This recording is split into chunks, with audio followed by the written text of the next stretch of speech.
지금까지 우리가 사용했던 검색 엔진 구글이나 네이버의 방식에 익숙하셨죠? 하지만 오늘 소개해드릴 퍼플렉시티 AI는 단순한 검색을 넘어 질문에 직접 답을 제공하는 차세대 검색 AI 도구입니다. 여러분은 아직 퍼플렉시티를 사용해보지 않으셨나요? 걱정하지 마세요. 오늘 영상을 보시면 누구보다 쉽게 이해하고 바로 활용할 수 있도록 알려드리겠습니다. 네이버에서 퍼플렉시티 검색해서 들어가 볼게요. 이렇게 사이트가 나올 텐데요. 이 사이트에 접속을 하시면 되세요. 그러면 퍼플렉시티 이렇게 사이트가 나오고 저는 지금 로그인이 되어 있는 상태예요. 처음에는 로그인이 안 돼 있으실 거예요. 가입이 안 돼 있으신 분들은. 구글이나 계정으로 로그인 하셔서 무료로 이용하실 수 있어요. 무료는 일부 하루에 사용할 수 있는 검색하는 부분이 제한되어 있지만 충분히 검색하는 부분들 이렇게 연습해 보시고 활용해 보실 수 있거든요. 그래서 우선은 무료로 이용해 보시고 혹시라도 SKT텔레콤 통신사 이용하고 계시면 1년 프로로 무료로 이용하실 수 있도록 되어 있거든요. SKT에서 제공하는 아이닷에 가셔서 퍼플렉시티 유료인 그 1년 무료로 제공하는 부분을 신청하셔서 이용하시면 되세요. 저도 그렇게 이용하고 있습니다. 왼쪽에 보시면 홈 메뉴가 있고 이렇게 발견하기, 공간, 도서관이 이렇게 나눠져 있어요. 왼쪽에 새로운 스레드 눌러서 새롭게 이제 질문을 처음 이렇게 올려주시면 되는데 실생활에서 어떤 부분으로 많이 검색할까 생각을 하면서 예시로 5가지 검색을 한번 진행을 해볼게요. 네이버나 구글에서는 이렇게 검색을 해서 하나하나 글을 제가 읽고 어떤 부분이 좋은지 어떤 부분이 정확한지 이런 판단하에 그 내용들을 좀 숙지하고 이렇게 진행을 했었는데요. 이 퍼플렉시티 AI가 좋은 부분은 그런 모든 데이터들을 종합적으로 내가 원하는 질문들에 대해서 정확하고 바르게 된 내용들로 정리를 잘 해주거든요. 출처도 다 나오는 상황이고 그래서 한번 질문을 이 프롬프트에다가 작성을 해볼게요. 첫 번째 질문 예시로는 여행 많이 가시잖아요. 해외여행도 많이 가시고 그래서 여행 계획 세울 때 좋을 내용으로 한번 제가 작성을 해볼게요. 그래서 봄에 일본 여행 7일 일정 추천해줘 이렇게 해볼게요. 그럼 정말 1분도 안 돼서 뚝딱 내용 정리를 다 해줍니다. 그리고 이 퍼플렉시티가 굉장히 좋은 것 중에 하나가 이 출처가 이렇게 다 나오거든요. 이 답변에 대한 내용으로. 그래서 출처에 들어가면 브런치 사이트라든지 이렇게 나온 내용들로 정리를 해준 거거든요. 답변이. 그래서 좀 더 신뢰감 있게 내용들을 보실 수가 있어요. 그리고 이곳에도 이렇게 들어가 보면 사이트로 연결되죠. 그래서 이곳에 있는 이런 내용들로 정리를 해줬다 이렇게 보시면 되거든요. 그래서 클릭해서 이렇게 들어가실 수도 있고 오른쪽에 보시면 이미지로 이렇게 나오는 부분들도 클릭해서 확인하실 수가 있어. 어떤 이미지들이 올라와 있는지 클릭해서 들어가 보시면 네 이렇게 일본 여행에 대한 이미지도 이렇게 보실 수가 있고요. 답변이 그래서 2일부터 7일차까지 이렇게 나와요. 도쿄, 교토, 오사카, 히로시마 이런 내용들 그래서 오전, 오후 어떻게 저녁 명소 같은 경우도 추천 명소도 이렇게 알려주고요. 나온 결과 오른쪽에 이렇게 보시면 어때요? 이렇게 숫자가 보이실 거예요. 이 숫자에 클릭하고 들어가시면 출처 확인하실 수 있습니다. 그래서 이곳에서 나온 내용들로 정리가 됐다고 이렇게 생각하시면 되고요. 또 아래로 내려서 보시면 관련 내용들 또 추가로 궁금해할 만한 질문들을 이렇게 쭉 나열해 놨어요. 그래서 이 부분에서 또 가장 잘 볼 수 있는 다른 장소는 추천하는 식당, 카페가 궁금하면 이런 부분들 눌러볼 수 있어요. 추천하는 식당이나 카페 눌러볼게요. 그러면 이 질문에 대한 부분으로 또 이렇게 정리를 해줍니다. 그래서 굉장히 빠른 시간 내에 원하는 정보를 확인하실 수가 있어요. 그러다 보니까 어때요? 요즘에 많은 분들이 네이버나 구글 쪽보다도 퍼플렉시티 AI를 굉장히 많이 사용합니다. 새로운 스레드 가서 두 번째 질문할 건데요. 두 번째는 요리에 대한 부분으로 질문을 해볼게요. 치킨, 마늘, 버섯으로 요리할 수 있는 레시피는 이렇게 올려볼게요. 그러면 이 세 가지의 재료를 가지고 더 이제 추가적인 재료들도 나오겠지만 이 부분을 가지고 어떤 요리를 할 수 있는지 답변을 해주거든요. 그래서 첫 번째 나온 부분이 크리미 마늘버섯 치킨이네요. 그래서 재료 준비, 어떤 거 재료가 필요한지, 요리 방법, 이런 부분들이 상세하게 정리가 쭉 잘 돼서 나오고 있어요.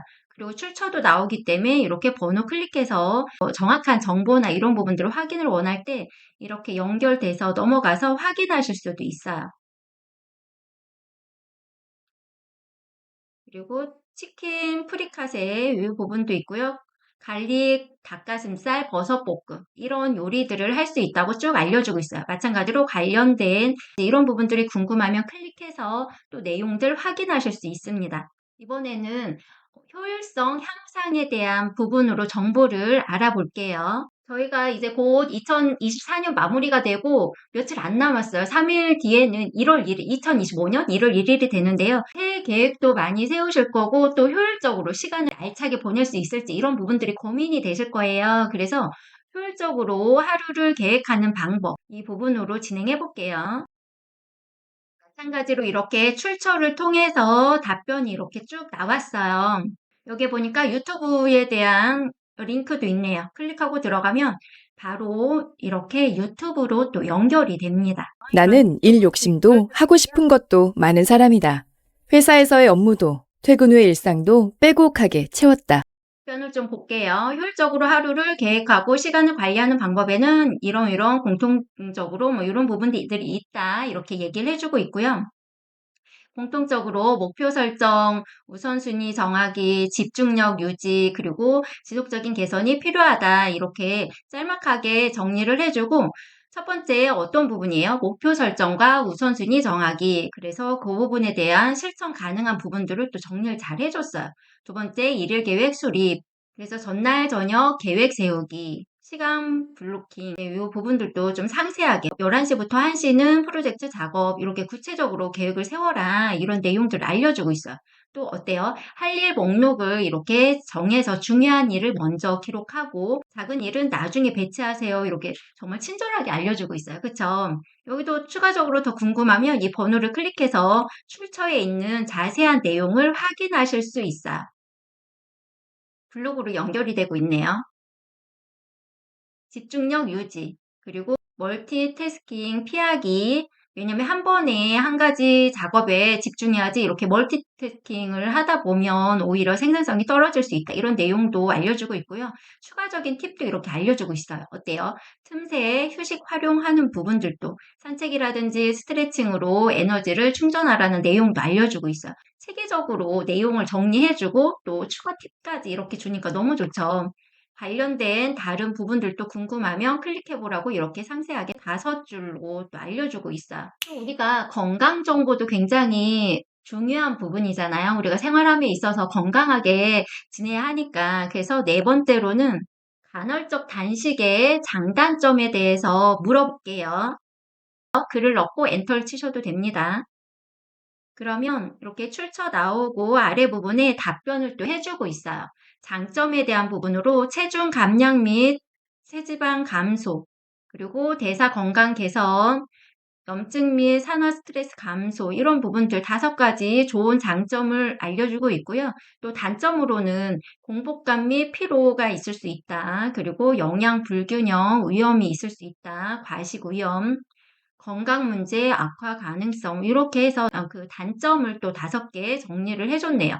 그리고 결론으로는 간헐적 단식은 체중 감량과 대사 건강 개선 등 여러 가지 장점을 제공하지만 부작용과 제한점도 존재한다고 이렇게 알려주고 있어요. 그래서 어때요? 개인의 건강 상태 그리고 목표를 고려해서 적절한 방식으로 시행하라 이렇게 얘기를 해주고 있네요.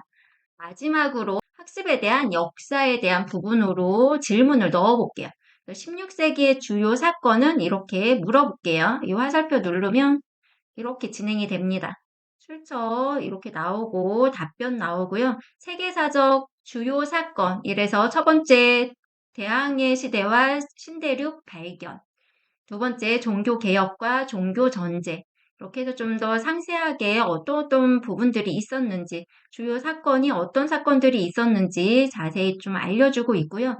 또 이 세부적으로 알려주는 부분들 외에도 어때요? 옆에 번호가 있기 때문에 이런 부분들을 눌러서 확인하실 수 있어요.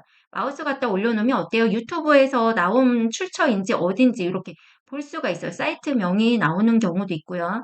유튜브로 이렇게 들어가 볼게요. 이번 시간에는 16세기 유럽을 기억할 만한 사건 위주로 정리해 보도록 하겠습니다. 이렇게 우리 5가지 부분으로 검색할 때 유용하게 사용하실 수 있는 부분 알아봤고요. 요 왼쪽에 홈에 보시면 홈에서도 이렇게 제가 넣었던 질문들을 넣으실 수 있거든요. 그래서 왼쪽 아래에 이렇게 작성하는 부분 아래에 보시면 모드라고 있어요. 저희는 지금 외부로 이렇게 진행을 한 거거든요. 그 부분 외에도 학문 모드 선택해서 학문에 대한 학술 논문에서 이렇게 검색하는 부분들이 필요하면 이 모드를 선택해서 프롬프트 내용을 넣으면요.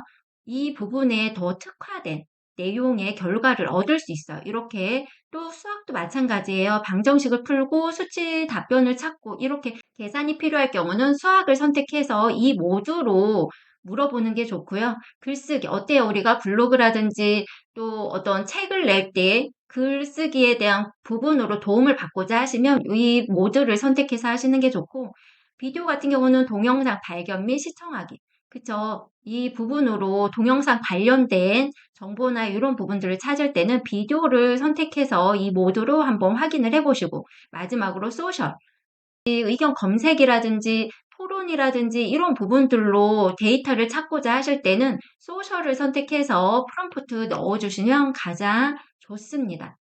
더 원하는 답변에 더 가까운 그리고 더 정확한 데이터를 확인하실 수가 있어요. 오늘은 퍼블렉시티 AI가 왜 검색의 혁신으로 불리는지 그리고 여러분의 삶에 어떤 도움을 줄 수 있는지 알아봤습니다. 혹시 아직 사용해보지 않으셨다면 퍼블렉시티 AI를 꼭 한번 체험해보세요.